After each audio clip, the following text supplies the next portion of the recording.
Yeah, now it is live streamed. So sharp 5. Good evening, Vande Guru. Happy Ugadi to all. Let us say today we have two, as usual for the last 2-3 weeks, we have two programs. One with Madam Anita Bijesh. It will go up to 5:45. Then 5:45 to 6 o'clock, there will be a 15 minutes wellness program. So let us start with a small prayer.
Center for Educational Initiatives and Research, CEIR Global Trust, has established a common platform for educators, students, principals, parents, and management so as to improve the overall school culture in India and abroad.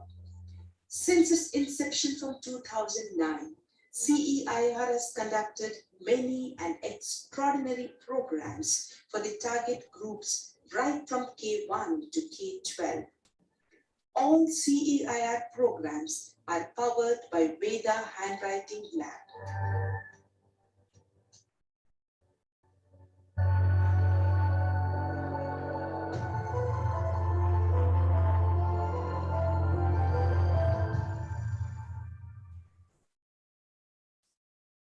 So let us start our program. I welcome Shalini ma'am, principal of Kikani School and our general convener corporate projects. Ma'am, please.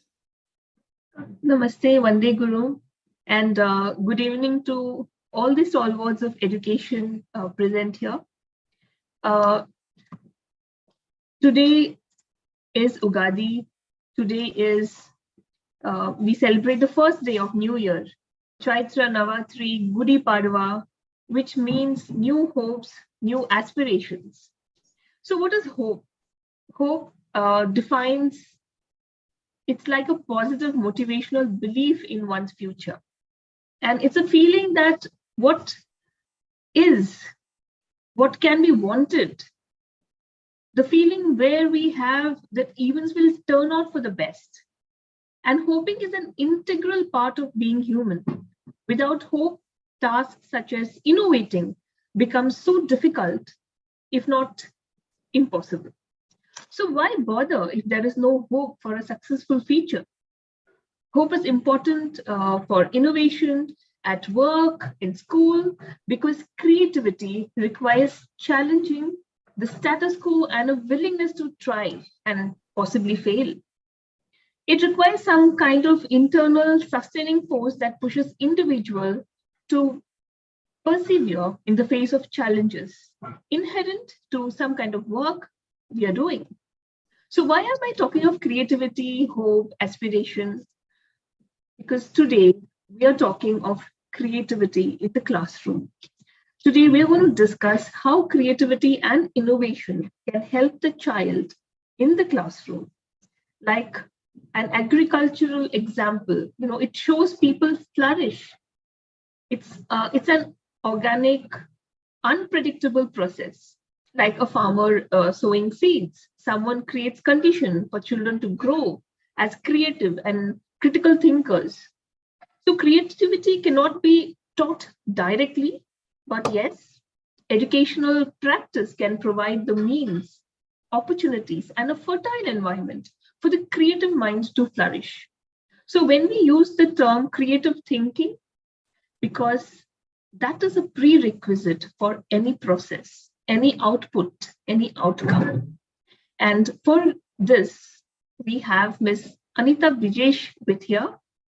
She dons the mantle of leadership at Delhi Public School, Bangalore South, and has been involved in diverse projects that has brought about a change in the school culture. DPS Bangalore South has been ranked first among the CBSE schools 3 times in a row from 2019 to 2021, and a survey on excellence in education in Bangalore conducted by the Times of India. She headed the Great Global Project Challenge in 2017, and DPS Bangalore South was the only school in India to have won the project among 10 other winners from across the globe. Ms. Anita Bijesh is also a BCSA, which is British Council School Ambassador, and is on the board of assessors for the ISC Award. She's also a CBSE Master Trainer. She received the Power Women Award and Initiative by Lead India Foundation, Teacher for Excellence Award in Teacher for Excellence in Teaching Award by the distinguished Wipro, Applying Thought Teacher Award, Global Teacher Accreditation Award, TAFET, and in fact, she has received the honor from former Governor Sri H. Bharadwaj in 2013, and committed to excellence and with a vision to create dynamic, exciting, joyful, vibrant learning spaces to cater to the changing needs of digital global generation. Ma'am, welcome to the session here today. And we are going to hear from you how we can nurture the child, how can we nurture creativity in the classroom. And we have all the educators out here to hear from you. The stage is all yours, ma'am. Thank you so much, Shalini ma'am. Thank you so much for this opportunity. Without further ado, I think I would just start sharing.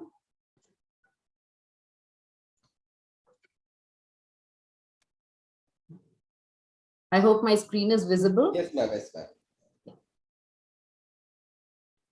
All right. So a very good evening to everyone present here. And thank you so much for joining in. We belong to a wonderful ecosystem, a world that we create and nurture, wherein we propagate a symbiotic relationship between the learner and the teacher. If you look at it as teachers, we are in this continuum of learning in an endeavor to assist the learners of today to evolve into leaders of tomorrow.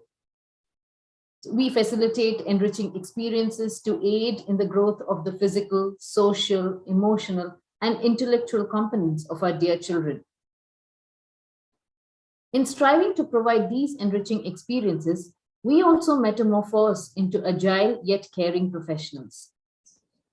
It is a fact, I'm sure all of you would agree, that when we experience excitement, that joy transcends the classrooms. It transcends boundaries and it reaches our children in their classrooms. It helps children to understand that learning is a catalyst that builds intrinsic motivation, independence, and confidence. We also nurture creativity in that manner. So today, I propose to throw some light on the importance of enhancing creative thinking in our students. So before we move deeply into the topic, I will need you to respond quickly to a very simple activity, which we usually refer to as GTKY, which is getting to know yourself. So this activity can be used as an icebreaker in your classrooms. So this is the activity. I want you to think of an island of your own. I want you to give it a name and present one rule that frames a part of the law of the land in your island. So when you're going to type your responses in the chat box, I want you to introduce yourself in the chat box, stating your name and the island you live in, followed by that particular rule. A quick 2-minute activity.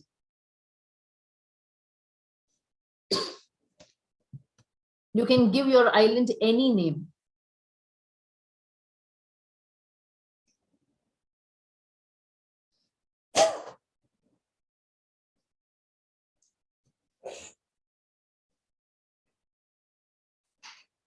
And you must think of something which is very unconventional in terms of the rule.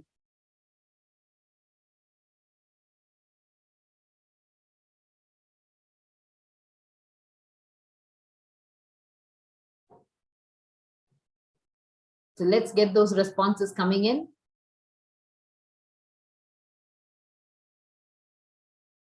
So you will first please write your name, then you will write what the name of your island is, and then you have to present that rule.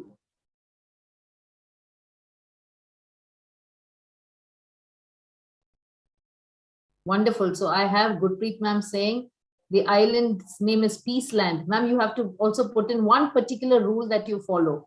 Sridevi ma'am says fun never ends here. Lovely.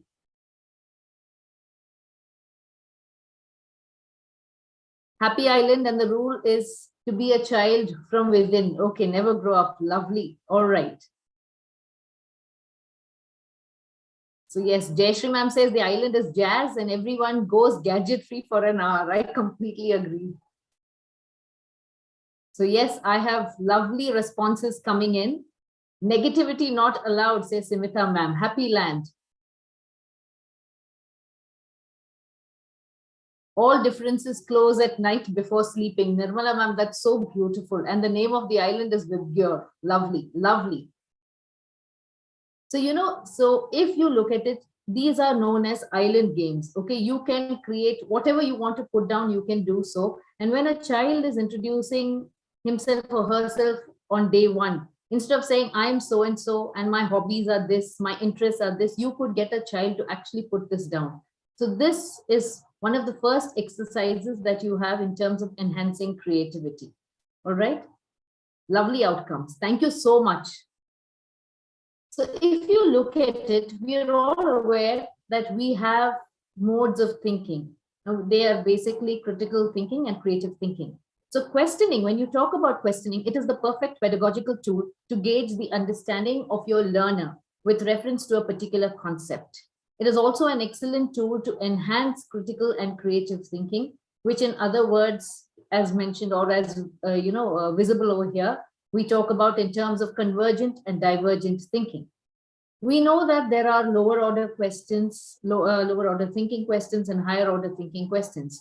So convergent thinking, that we otherwise known as critical thinking, revolves solely around facts, whereas when you talk about divergent thinking or creative thinking, it uses the faculty of imagination and produces novel ideas. So basically the big question, what is creativity?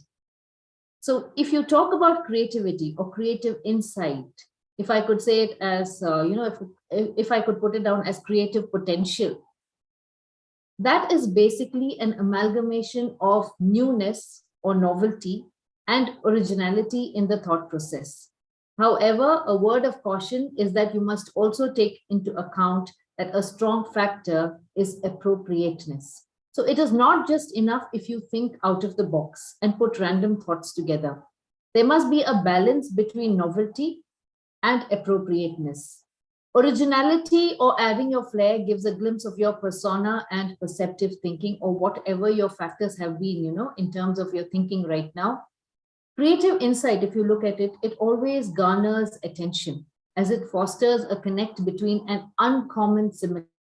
I know it sounds like an oxymoron when I say uncommon similarity, but that is an actual fact. And that is why when you when you read through creative content or when you see creative content, it immediately grabs your attention. So there is a liberal play of ideas which give you an in-depth understanding of the concept being dealt with. Creativity always takes us by pleasant surprise. The ability to think creatively brings about a different kind of acceptance and develops a sense of great confidence in individuals. And you know why? Because the person is endowed with a thought process that is attention seeking in a very positive manner. I know when we talk about education, we keep talking about how we are to cater to the needs of 21st century learners. But if you look at it, there are basically 9 key areas that we need to focus upon when we are designing our lesson plans to cater to the needs of these 21st century learners. So if I can put it down in this way very quickly, I'd run you through it. See, when you talk about contextual matter, it will only be understood and absorbed by the learner if you link it to life, which means whatever examples you quote, it must be relevant. An interdisciplinary approach fosters a unique understanding between all subjects. So we are aware that, complex problems that are being faced today, it needs creativity as a skill to solve them. Getting children to have a broader perspective, that definitely makes a lot of difference. Cultivating thinking skills in general, whether they are critical or creative, are to be worked upon. It has been proved, and I'm sure you would all agree, that creative thinkers even do very well in standardized tests. They create, a meaningful impact wherever they go. So it is so important to develop these thinking skills. Moving on to the fourth key area is about encouraging learning transfer. So what do you mean by transfer of learning or learning transfer? Basically, that happens or that occurs when the learner is able to identify or recognize commonalities among concepts, skills, or principles. It happens when the learner is able to connect or link previous knowledge or previous information to its utilization in a new situation. All right. So basically, if you look at it, it occurs when skills of one learning is carried over to another learning. If I could put it down as an example, like, if a child knows to play the guitar, that actually facilitates learning to play the keyboard and piano as well. So, you're using that knowledge into something else. Or example would be if you are learning maths. All right. So learning of maths facilitates learning physics in a better manner. So they're two diverse areas, but you can see how you can connect. And that is what you're talking about in terms of transfer of learning. How what you've learned in one particular area is utilized for something else. The next, in terms of teaching students how to learn, so that actually reassures them, and teachers get to understand that children are to be completely supported, as that builds intrinsic motivation. When you talk about accurate approach for misconceptions, I'm sure all of you will agree that challenging stereotypes and misconceptions, this is something that we must all focus upon. You must bring about a change in attitude and think of alternative solutions and strategies. All right. So think of minimalist strategies that are extremely simple to understand while clearing out misconceptions. It is no point, if you're going to go back to the concept and teach the same concept the way you did it the first time. Something has been missing. There is a lacuna. So you have to find out what is it that you need to do in simplified terms to clear out that. All right. So it's very important for you to disassemble everything layer by layer to recreate a better understanding of any concept or content. So basically, the movement should be from fundamentals to complexity. So seventh area would be treating teamwork like an outcome. So as mentioned over here, creative competency to be achieved through collaboration. You must get the team to understand, the team of students or the team of teachers also, basically to understand that a collective outcome after a fruitful collaboration is a step towards creative competence. All right. The next point, in terms of adopting technology to support learning, I think after the pandemic, we are well adapted to synchronous, asynchronous, or even hybrid learning. So yes, make use of technology in terms of, as simple as, say, for example, flipped classrooms that really allow children to explore and learn context in depth.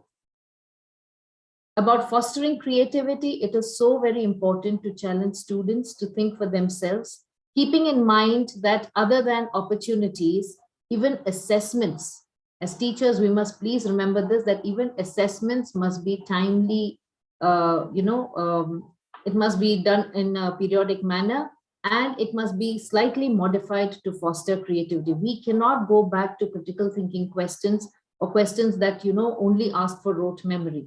So we have to bring in assessments which are also creative.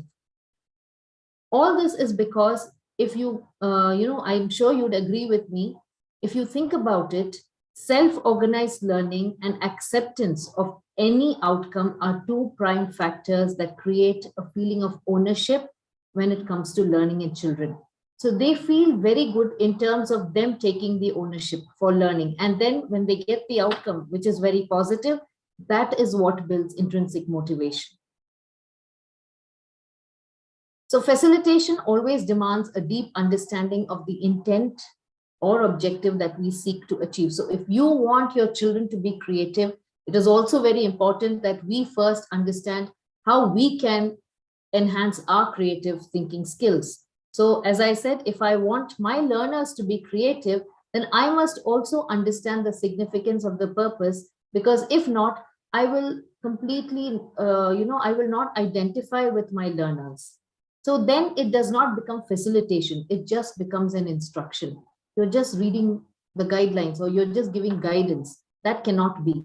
So as teachers, I think we know it better, because if you look at it, teaching itself is undoubtedly a very creative profession. Every time we're trying to think about how do we do things differently. So please remember, we cannot be preachers. We also need to understand the nuances ourselves before we give instructions. We need to nurture ourselves into creative beings before we demand the display of creativity from our students. For that, first, we must examine how creative we are. Do we really look at things differently? Say, for example, if I was to do the assignment that I have designed for my students, what would my responses be?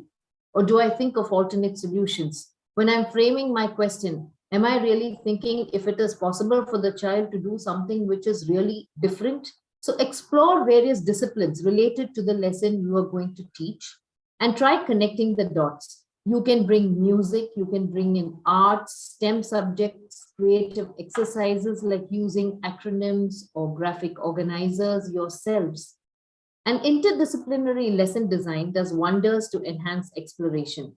So, you have a feeling of achievement as the outcome, because what you're doing actually demands originality. And one of the key factors of enhancing creative thinking is about enhancing originality as well.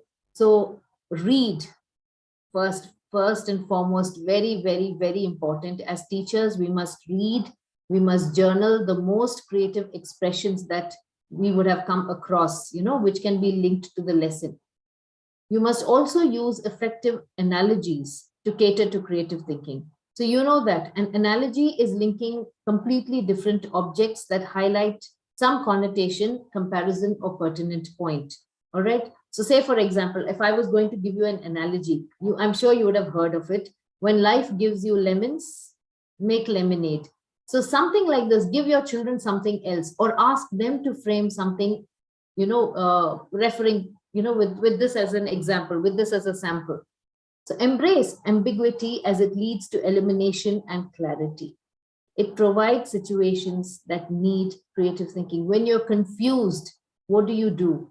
You use critical thinking, and then you bring in your creative thinking skills to solve the problem. So please, when there is confusion, don't stay away from it, confront it, because that's your first exercise towards exercising creativity. So this is the next exercise for you, all of you. This is the picture of a paperclip, all right? So I want you to showcase how creative you can get. And I want you to think of multiple ways in which you could use a paperclip. All right? Put it down in the chat box.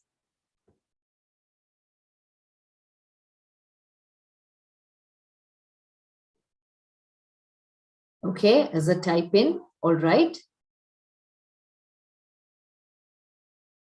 What else? Make a dream catcher, beautiful, as a decoration, excellent. How lovely. Pleats of my sari, absolutely. Yes, Nirmala ma'am, right. As a holder, correct, Mary ma'am. You can make a chain. You can use it as hair clips, yes, as a prop in painting, an open-ended shape, earrings. You can see the responses. As a bookmark, absolutely.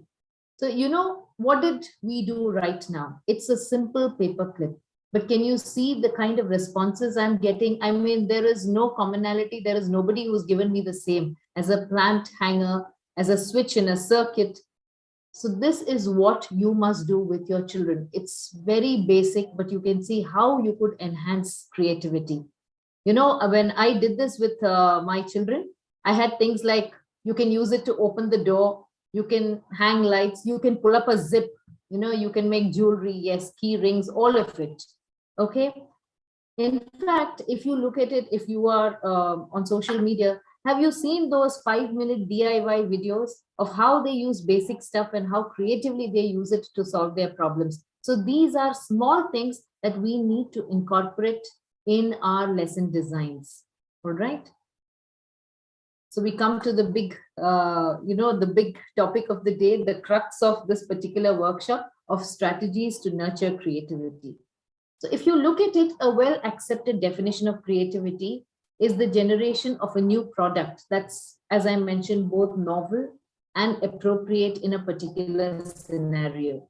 Okay, so there isn't just one way for a person to be creative or one set of characteristics that will differentiate the creative person. All right.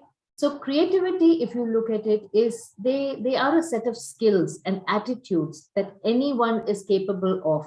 There would be tolerance and or acceptance. There could be ambiguity. And about how do you accept or tolerate ambiguity? It's about redefining old problems. It's about finding new problems to solve, taking sensible risks, and following an inner passion. So it's a combination of so many factors. All right. So I will now be highlighting some of the strategies that we could use to nurture creative thinking among the learners in our classroom. So now look at this. I don't know if you've heard about thinking routines. All right. Thinking routines is basically out in Project Zero. Project Zero is, it's a toolbox which has been highlighted by Harvard, all right, Harvard University, the Harvard School of Education. So the first thinking routine that I have over here is I see, I think, I wonder. I've given you two pictures and I want you to tell me what is it that you see, what is it that you think, and what is it that makes you wonder. All right, in the same sequence, if we could quickly have responses for that. I want you to do this exercise because then only you'd understand what I mean by a thinking routine, you know. So you can say, I see whatever, I think this, and I wonder. What do you see, for example? So if somebody could please tell me, what is it that you see in the picture? I see trees, I see flowers. Yes, I see beautiful yellow flowers. Wonderful. So now I want to know, what do you think? I had a very beautiful, response saying, I see opportunity. Very nice. So I think, what about I think? You should use the words, I think, the phrase, I think. Ah, lovely. I see motherhood. I think of a festival. Absolutely wonderful. This is the laburnum tree. Okay, I see motherly care. I think nurture nature. Beautiful. I think protection of nature. Absolutely. I wonder about creation. That's so heartwarming, so beautiful. I wonder the plan of action. Beautiful again. So you see, you know what is happening? You're charged up. All right. Your brain is in a constant exercise mode. All right. This is what a thinking routine does. Okay. So this is something that you could use in any context. You could have it in maths, you could have it in English, you could have it in social science, you could have it in science, you could have it in art. This thinking routine helps children go in depth about what is it that they observe. All right. The next thinking routine that I have is think, pair, and share. So as the phrase suggests, all right, think, pair, and share, it works towards facilitating creative collaboration. So you can pair up with a friend, think over a problem, and share your creative ideas. So basically, what is happening? There is a synergy, and then you highlight the outcome. It is a collaborative learning strategy. So all you have to do is, as teachers, you put these statements in the right place. Know where to use what thinking routine. So like this visual that is showing over here, which I have put down over here, what is the problem? Okay, so tell the children that they have to highlight what is the problem or what is the situation or concern, all right? And what is it that they will need to solve this challenging task? So above, you state the task, and below, you state the creative solution. Basically, the arrows on top state the problem, and right down, you're talking about what is required to solve it and what are you going to do in terms of solving that particular problem. So when you look around, you realize how creative people have been to have thought of every single thing that we use in our daily lives. Just look around and you'd see, even all of us for that matter, when something does not work properly, we are always constantly looking in for doing something so creatively. We don't realize that we're actually showcasing our creative self. We're actually solving a problem, but we do it creatively. So a creative thought, if you look at it, has always been the spark behind solving problems. Okay. The third set of thinking routines that I have is think, puzzle, and explore, and think, feel, and care. All right. Now, this is a game that you could use in your classes. This is for the young learners. All right. If you look at it, all of these thinking routines, they're appropriate for any age group. You can use them in classes as young as students in the nursery to grade 12. All right. So simple games like I was mentioning, which is displayed here, weaving stories, using phrases such as the ones mentioned here, they can be used very effectively. So highlighted here, as I mentioned, is the simple game that requires young children to simply think and respond to the statement given. Some of them allow for critical thinking, and while some demand total creativity. So let me get you quickly again to participate in a few. If I'm going to throw this question, what would you do if you suddenly discover that you are 10 years older? Answers, please, quickly. If you discover that you're 10 years older, what would you do?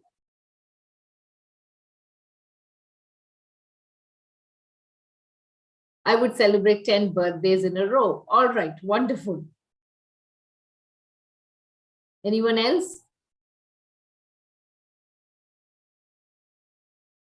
I know people are very happy if I would have said, if I would have gone ahead and told that we're going 10 years younger, but I want to know, what are you going to do 10 years older?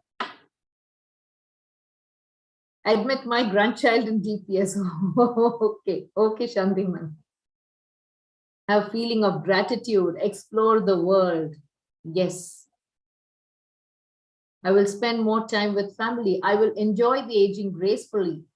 Spend more time with friends. Go to the ground and play football. I would give 10 cakes to everyone. All right, absolutely. So you see, what is the best part about having creative, or having questions that look for creativity? There is no right or wrong. All right. And that's what I mentioned, or I talked about in terms of acceptance. It might be ambiguous, but it is accepted. It makes sense. And that is why it's so important to bring in questions that, enhance creative thinking, because your learners will always feel reassured. Okay. So one more question now, the last question. What would you do if you found a time machine? What would you do? Think about it. So if you're going to ask your learners these questions, you can even, I'm telling you, you wouldn't be able to even imagine the kind of responses that you would get. Okay. Okay, I go back to school. Jalaja ma'am says she's going to go back to school. Absolutely. I'd visit my grandmother. I'd go back to my childhood. I'd replan my actions, go to the era of DD only, join preschool, go back to the Egyptian civilization. I'm sure ma'am is a social studies teacher. All right. Yes, I'd like to go into the future and see the future world. Go back to be with my grandparents.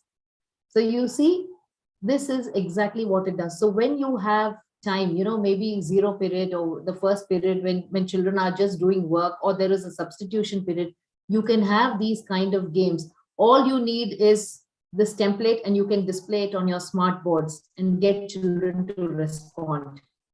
And you can imagine the kind of excitement that would be there in the class. So one is that you're keeping them very happy. Another is you're reassuring them. And third, most important of it all, you're giving them an opportunity to think and discover themselves. All right. So next, again, this is another thinking routine called Creative Hunt. So I just put this down because I know Easter is right around the corner. So Creative Hunt basically is a unique strategy wherein students are to create the cues for the creative treasure hunt. It is a treasure hunt, okay? But then you have creative, statements. So on the same lines as the thinking routines mentioned here, a creative hunt is a unique exercise in which maybe, middle-aged, when you say middle school or senior students can create cues for the creative scavenger hunt. Now, two easy techniques, very, very easy techniques, which do not need any preparation at all right, in terms of starting the process of meditative thinking, are brainstorming and reverse brainstorming. So when you talk about brainstorming, where you pose a question and invite responses, compare it to reverse brainstorming, it's what I said earlier. Don't ask what is the right way, ask what is the wrong way. So if you look at it, what does reverse brainstorming do? We know what brainstorming is all about, but reverse brainstorming, it's an effective technique because it focuses on elimination to arrive at the right response. It gives students a chance to think in an offbeat manner, which we all know is what creativity is basically about. Okay. Some other strategies, of course, in terms of solving problems, give verbal and visual stimuli. And of course, the last bit is about inquiry-based learning. So, we all are aware that creativity can make learning more fun. It leads to joy, and there is a positive emotional engagement in students. So solving complex problems, as I mentioned earlier, after the exploration of all the facets, discussions or deliberations, that will give rise to a creative solution. Verbal and visual stimuli in all grades, they are excellent teaching strategies to enhance creativity.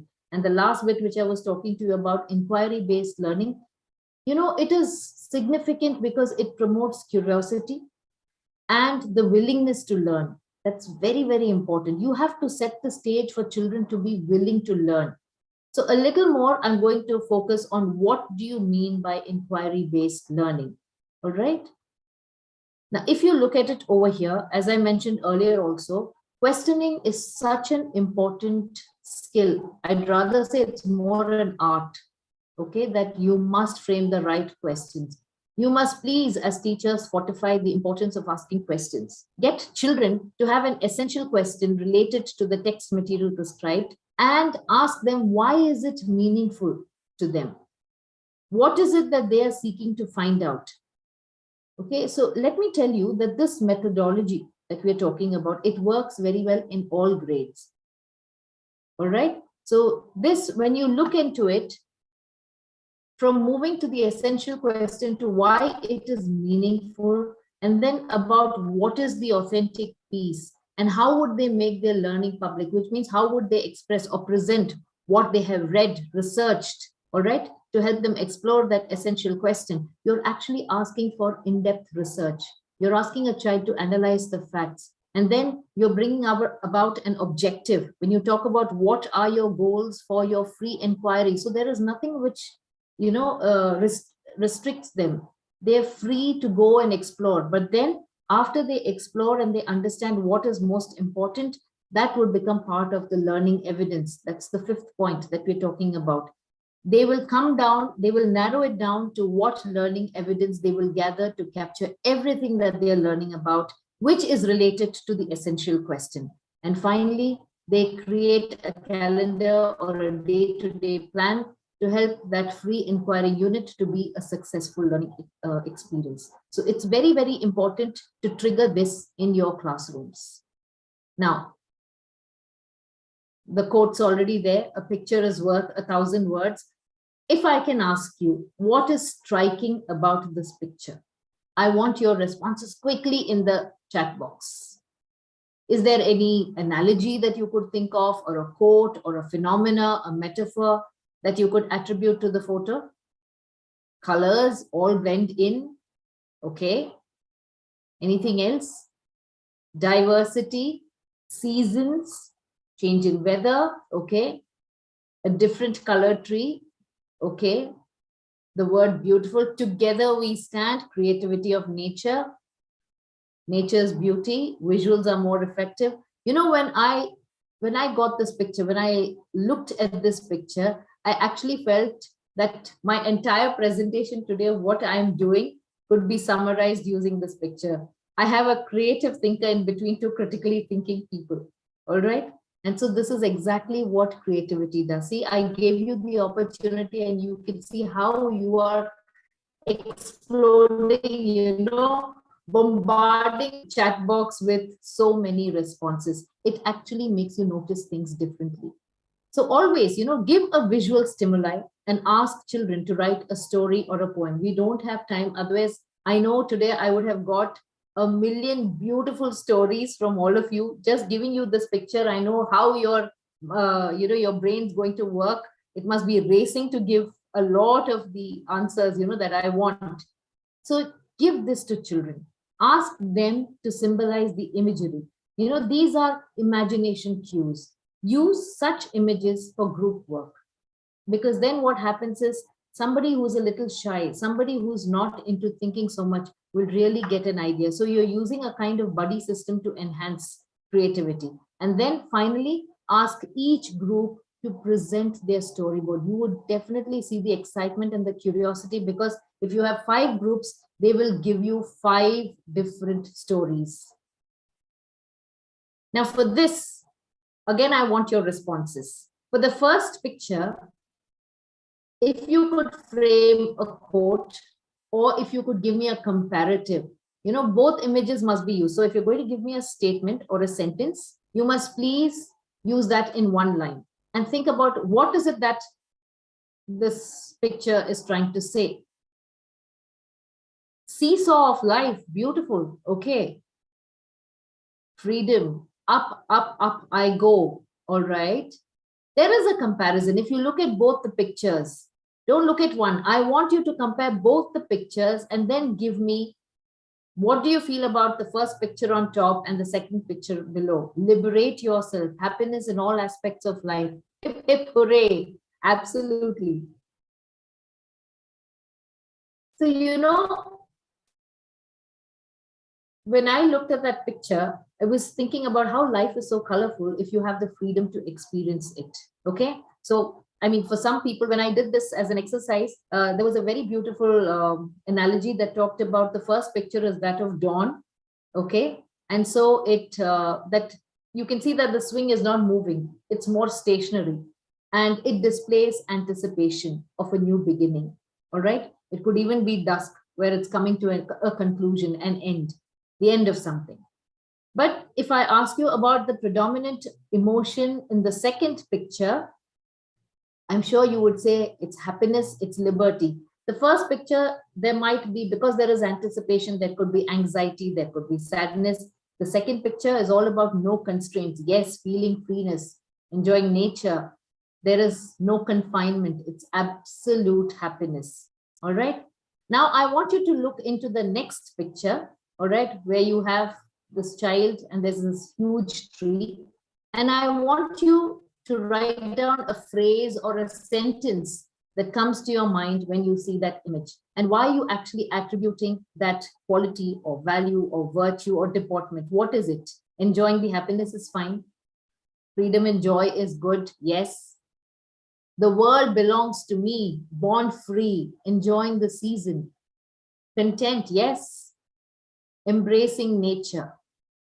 I'm so happy. I mean, there's absolute participation. Thank you so much, because now you're actually experiencing what your children will do so in their classrooms when you give them these kind of exercises. It's about touching the sky. Oh God, how kind you are. Thank God. The child in you. Acceptance. Absolutely. Absolutely. Beautiful. Wonderful. So, what did we do? What did we do basically? So there are certain ground rules that we need to look into, certain strategies. Again, this we must ensure when we are trying to do something in our classrooms. And I feel this should be generally across. The first thing, very, very important, is to create a non-threatening environment. You must pave the way for being sensitive and compassionate. You must tell children that, there is really no right or wrong. It's all about perception. In terms of critically thinking, questions, yes, there is definitely a right and wrong. But when it comes to creativity, there is no right or wrong. Bring upon your participative self as well. Now, like what you are doing, all right? You should not be just posing questions to them. You must first lead the way. All right, become participative with your children and showcase to them that there is really no right or wrong.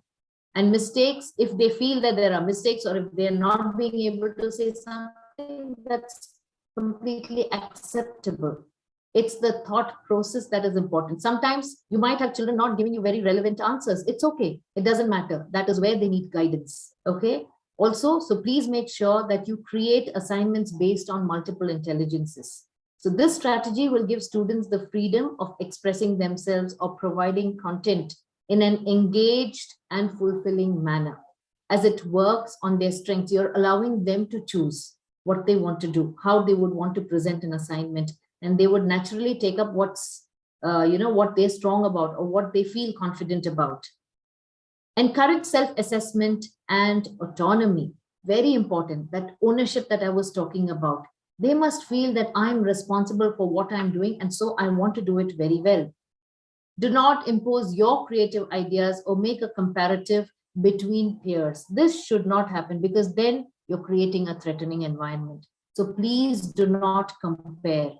Remember, again, as I said, I keep harping on the fact that remember, there is no right or wrong. Intrinsic motivation, when a child feels motivated, all right, from inside, what happens is it enhances creativity, and it's just like a catalyst. So I'm sure you would have just experienced that right now, isn't it? So you're raring to go. You want to do more and more.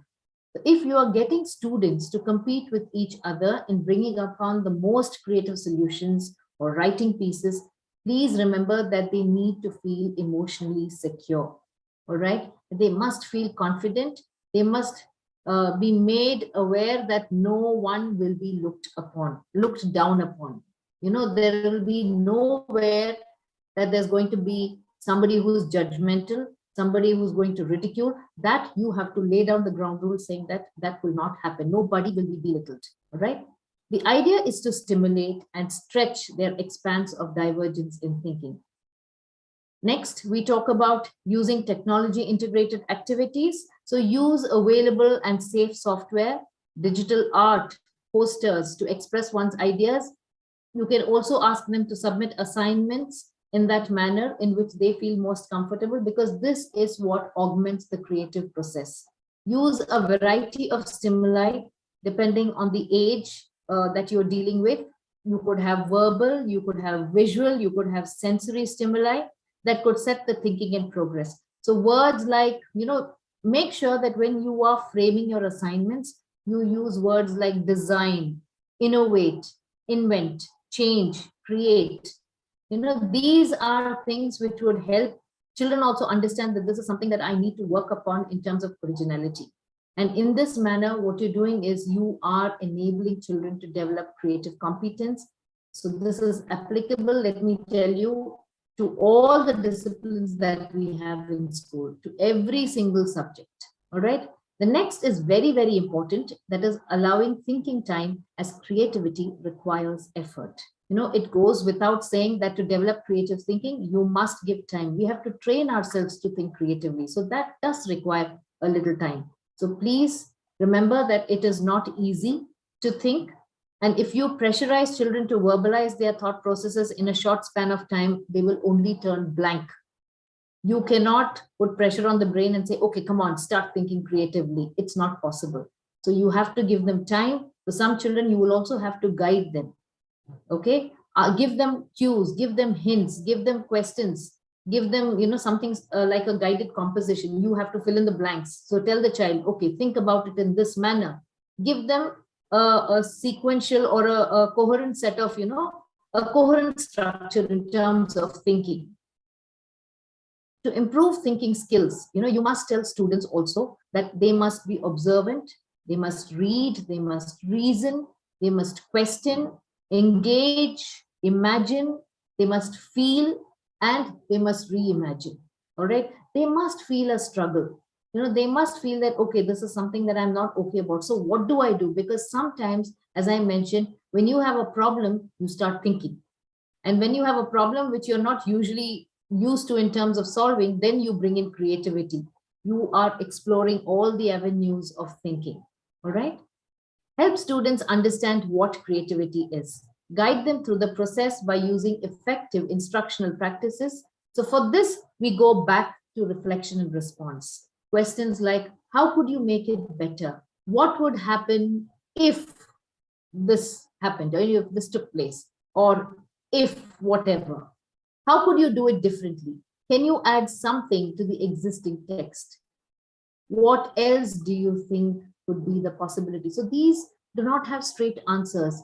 A lot of you'd see that there is an element of subjectivity that comes in. All right.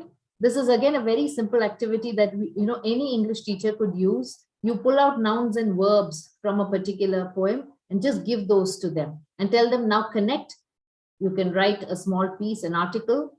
Or you could write, about 2 lines of verse. You could write 4 lines of poetry. I'm telling you, you'd be amazed at the responses that you get. Okay, so do this in your classes. Whenever you have a poem to teach, before they open the book and read through the poem, pull out those nouns and verbs, highlight them on the board, and tell children to make the connections and give you a new original poem. All right, you can decide the lines, 4 lines, 6 lines, 8 lines, or whatever. And you'll be able to see how they are engaging themselves and how they highlight how creative they are. This is another one. So if you didn't realize it, those nouns and verbs was from the poem. They were from the poem The Daffodils.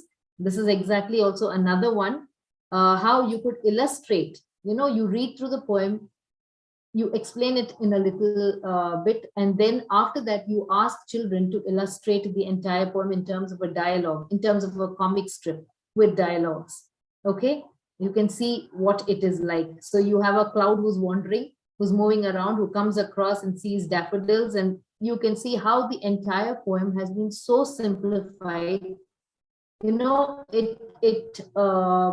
would cater to multiple senses. It engages those multiple senses at once. And what happens? Learning becomes a very meaningful experience. So here, children, what are they doing? They're sequencing, they're predicting, there is inferring, there is synthesizing, there is analyzing. So, such infographics or comic strips, if you look at it there, it's a great way to discuss even sensitive issues. Say, for example, if you have bullying, you have racism, you could have a character who's bringing out the story. And then, it's very easy for a child who's actually shy to bring it about, and your questioning itself would get the child to open up. So comic strips are a huge way in terms of bringing about creativity. There is a lot of sensitivity attached to it. And, there is no threatening atmosphere. The Feely Dice game. Now, this is a very beautiful game. And again, it can be applied to any discipline for that matter, any topic, any subject, any age group. All right. Basically, what we're doing is we are creating 6 STEM sentences. All right. This game, it has always brought about a lot of excitement in my classes because it provides ample opportunity to display creative thought processes in class. So what students have to do is they have to roll the dice. They have to check the statement corresponding to the number displayed on the dice and then respond. So I create 6 STEM sentences based on what my text or whatever content I'm teaching is there. I put those 6 STEM sentences and I ask them to roll the dice. So when they roll it and whatever number they get, say if it's 2, then you will have the child answering or giving me a response to the statement, the character that I would like to change is, and the change would be. So you see, there is so much, as I mentioned earlier, element of subjectivity. All right. So please work on bringing about inviting sentences. They should not be a closed question. They should not have just yes and no, or they should not be only, revolving around recall or recapitulation. You need to make these STEM sentences in a way where it is relevant to the text, yet at the same time, it gives children enough opportunity to be creative. Okay.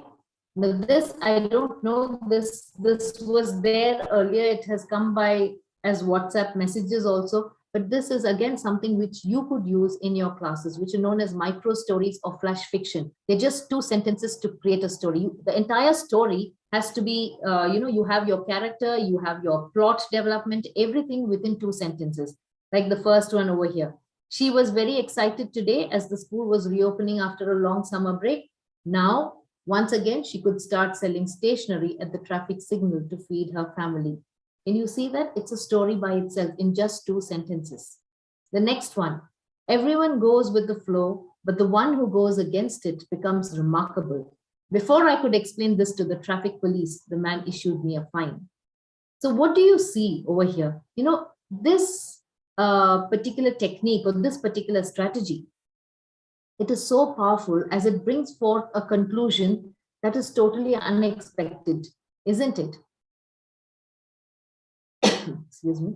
They are defined by word count and their creative pieces of writing. That is a fictional work of extreme brevity. Next, I'd want you to watch this movie first.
Theme was of this particular short film, just a 1-minute short film.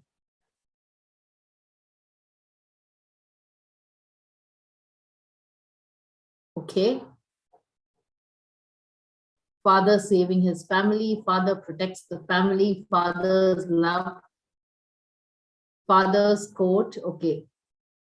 So you see, it's a very, very, very simple movie, very simple short film. All right. But the kind of meaning that it has, you can see the creativity that in just using something so simple, what a profound meaning the person who has created this visual has brought about. Okay. So this is also something that you could actually get children to do. Movies or short films, they're an excellent way to display creative potential of an individual. All right. So you have to understand that exercising creativity in media, and especially with our children today, they're also adept in using mobile phones, they can capture any particular thing that they want to, because they know how to use it. They're very good with editing. They know all kinds of editing software. They know how to integrate music. I mean, we've seen it all, and the pandemic has only promoted those skills. All right, so please make sure that when you're doing your lessons, if you can give them a chance to make a short film, give them that give them that opportunity, and you'd see what beautiful films they bring about. So as I said, they could be just very simple 1 minute to 2 minute short films. Get it displayed in class. You'd be able to understand, you'd be able to gauge the creative potential of your learners. All right. Yes. And so on a concluding note, what I would like to say is this quote, what I have put across over here. It's a quote which is very, very inspirational. All right. It says, the greater the struggle, the more glorious the triumph.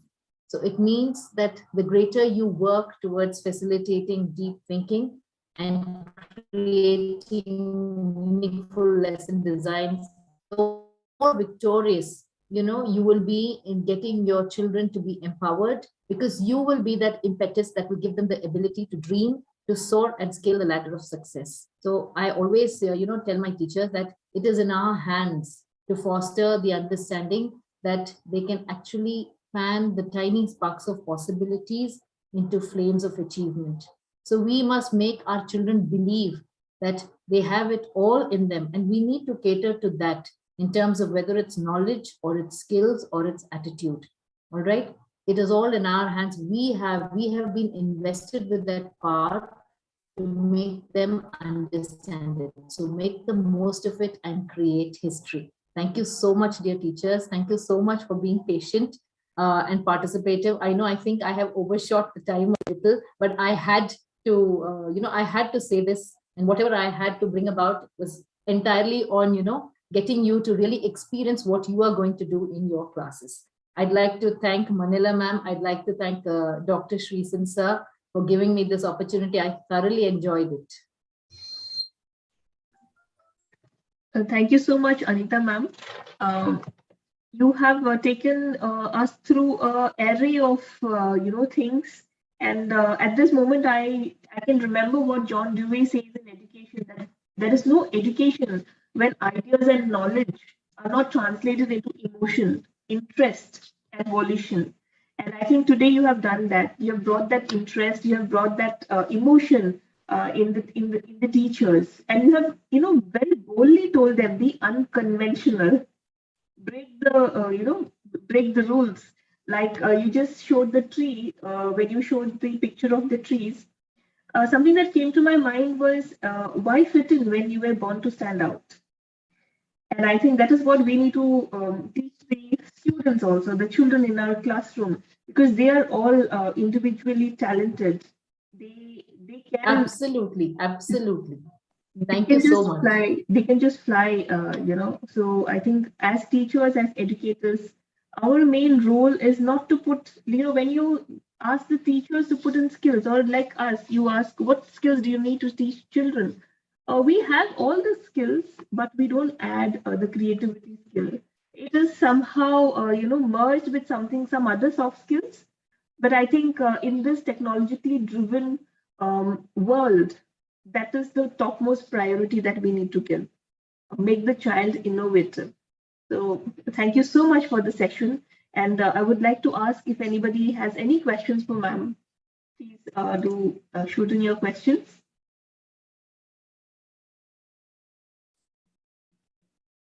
Can they unmute themselves, or they have to be? No, they can give some indications, ma'am, so that we will. Sure. Otherwise, it will be Nirmala ma'am is there. Yeah, Nirmala ma'am want to ask some question. Yeah, yes, Nirmala ma'am, you can unmute from your side. She was actually sending me WhatsApp message. What a wonderful session! Give her number to me. Please proceed. Thank you so much. Nirmala ma'am was a wonderful participant too. Lovely responses, Nirmala ma'am. It was such a wonderful session. I thoroughly enjoyed it. My question to you is, because the principal's job is a very tough one, so, sometimes she also forgets, she or he, they forget, to be creative themselves. So what would you suggest in the classrooms arrangement or designing the infrastructure, that how could the principal remain creative? Ma'am, as even if you're the principal, I hope you're taking classes. That is one area which allows, in fact, I should say, which doesn't allow you to be conventional. All right. So when you are dealing with children, as I mentioned it over here in my presentation, with very simple tools in terms of whether it's brainstorming or reverse brainstorming or just giving some stimuli, which is easily available, you can enhance creativity. And what happens is when you do that, you're also receiving a lot of, input in terms of how you could enhance your own creativity. You sit down with your team of teachers, and if you are solving a problem, first thing is, as a principal, if you want to do that, you must work collaboratively. So you cannot say or you cannot decide that you do it all by yourself. It cannot be individualized. So if you work in collaboration, you're already giving yourself enough opportunity to become creative. I think that is how I do it. I mean, being with children, being with teachers, there is never a time that we do it all by ourselves. So the moment there is an opportunity for collaboration, then you're already exposing yourself to divergent thinking. Thank you. Thank you so much, ma'am. Yeah. And then, ma'am, small request actually, we have now a 15-minute session for wellness. Please stay back if possible for 15 minutes. We Sure. have an expert. Anybody else? Kapoor sir, you want to ask some question? Kapoor sir? Okay. Okay. Yeah. So shall we move? Soumya ma'am, please. Yeah. Yeah. She's there. Yeah, ma'am, you can start, please. Yeah. Ma'am, you have to unmute from your side. Yeah. Done. Hi everyone. Is my audio clear? Yes, ma'am. Okay. So, as the session is about creativity, I thought I will also do something to complement Ms. Anita's session. So, as Ugadi symbolizes starting a beginning of spring and arrival of mild summer, I am ready to welcome. Are you all ready? Yes, ma'am. So come on, switch on your videos. Switch on your videos, because this is a movement session and we can't sit and do it. When we move, when we show the energy, only then our kids would be with us. Our kids also would be energetic. So first, as all of us, as all teachers, educators, we should shed the inhibition. We shouldn't have that, oh, wherever you are, even if you are in the ground, even if wherever you are, just switch on your videos. If you can grab a flower, because it symbolizes spring and it's an Ugadi. So let's start with, if you can have somewhere nearby, if you can grab a flower from the flower vase quickly, if you can grab it, let's start. Just a flower is enough, or we can even imagine, nothing wrong, we can even imagine a flower, holding a flower in the hand. But I want all the videos to be on. Yeah, please on your videos, participants, kindly on the videos. And yeah, already Sumi ma'am is holding a bunch of flowers. Yeah, everybody is holding. So that's really good. So, Dr. Srishan, am I spotlighted? Yeah. Please do it. Please spotlight, ma'am. Yeah. Yes, ma'am. Perfect. Yeah. Thank you.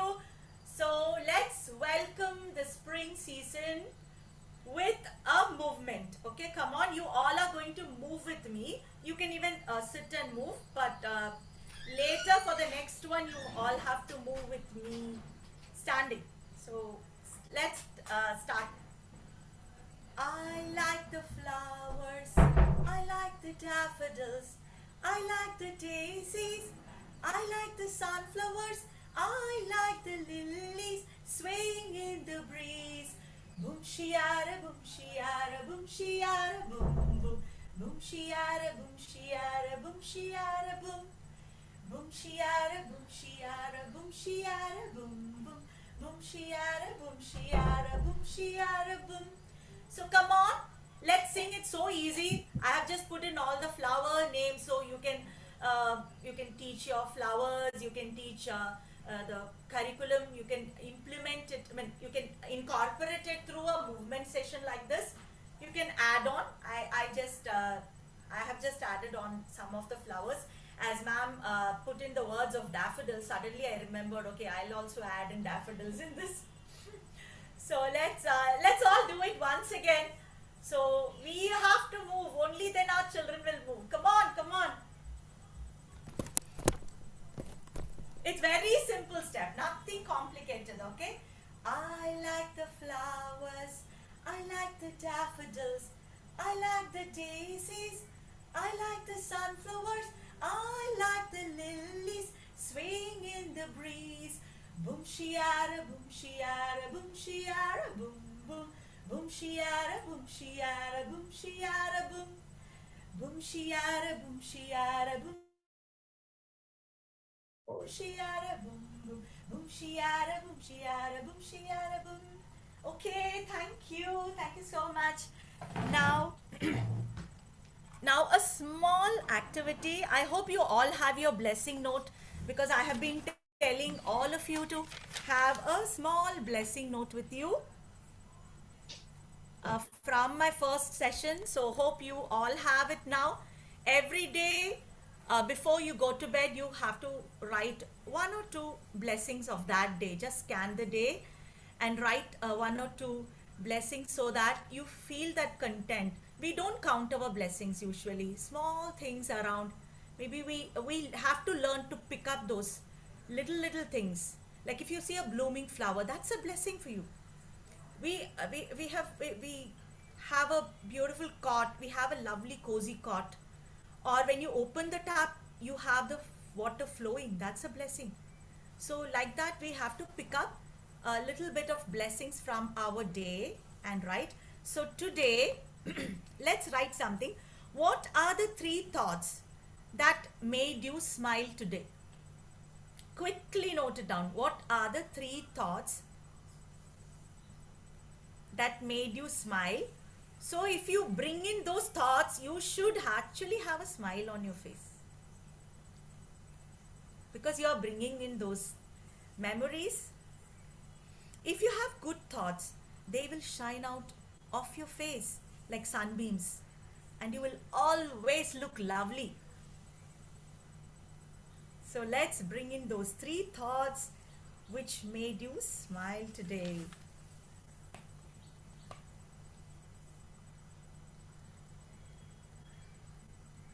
Okay, hope you have written.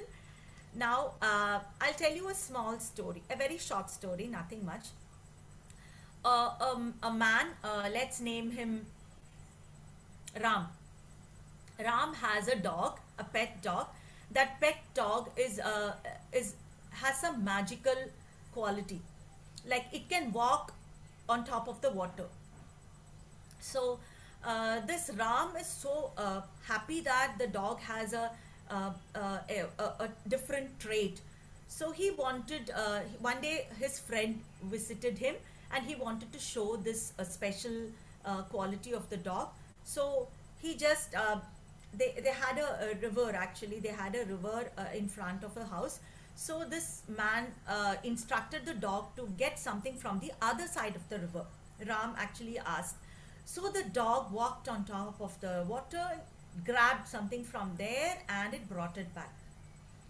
But when Ram looked at this friend, he didn't see any reaction from the other man. So he was quite astonished and perplexed. Can't you see my dog doing something different? So he didn't say that. He actually had that feeling in the mind. Then once again he wanted to try. So he just shot a duck, and the duck fell on the other side. So he instructed his dog to just run and get the duck from there. So again the dog walked on top of the water and it came back. Again, this friend didn't respond. He just looked so normally. So this friend Ram was like quite perplexed, and he asked, "Hey, you didn't see the special quality of my dog?" Then he said, "Oh, your dog doesn't know to swim." Okay, so like what I wanted to tell is, if we do something creative just for the sake of appreciation, I think it will not work out. So the dog had something very unique quality, but if if we crave, like if I have some quality and if I do something creative just for the sake of appreciation, so that will not work out. People won't always keep appreciating us. We have to pat ourselves. We have to do something with inside the classroom, whether a principal is watching, whether you are doing observation, whatever it is. The creativity should be like everyday thing, not only for a special day, not only for, so that passion should have, we should ignite that passion in us. Not, we shouldn't do anything for appreciation, but our creativity or our creative thinking should happen in everyday life. Even a little bit is enough, but they should be there, not for any appreciation or reward or anything, but just for the uh, for your own satisfaction and for the goodness of others. So now, with this little story, let's all get up and go for our movement. Come on, you can have your flower with you because it's spring season, right? So we are going to dance with flowers. Come on.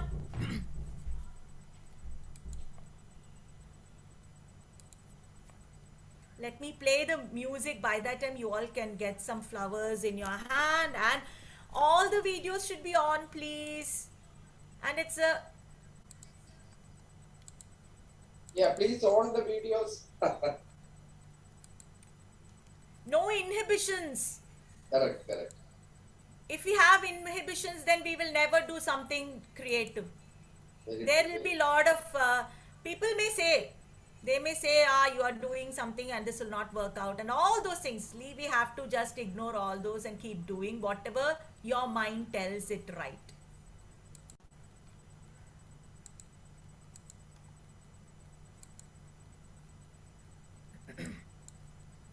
Can you hear the song? Dr. Srishan, is it audible?